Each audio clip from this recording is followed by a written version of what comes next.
రాజన్న సిరిసిల్ల జిల్లా రుద్రంగి మండల కేంద్రానికి చెందిన మహ్మద్ సదుల్లా హసీనారీం సహసీనా గత 4 రోజుల క్రితం కారు ప్రమాదంలో మృతి చెందగా వారి కుటుంబాలను బీఆర్ఎస్ పార్టీ సీనియర్ నాయకులు ఏనుగు మనోహర్ రెడ్డి పరామర్శించారు.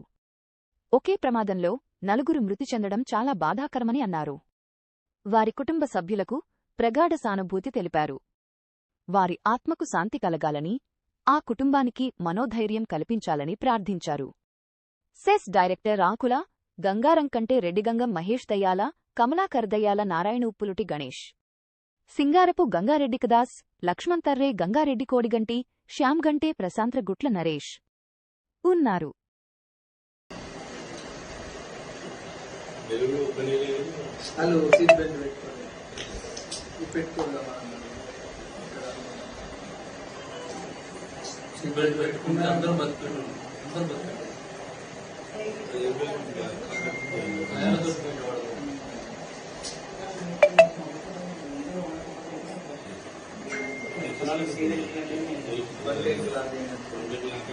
ब्रेक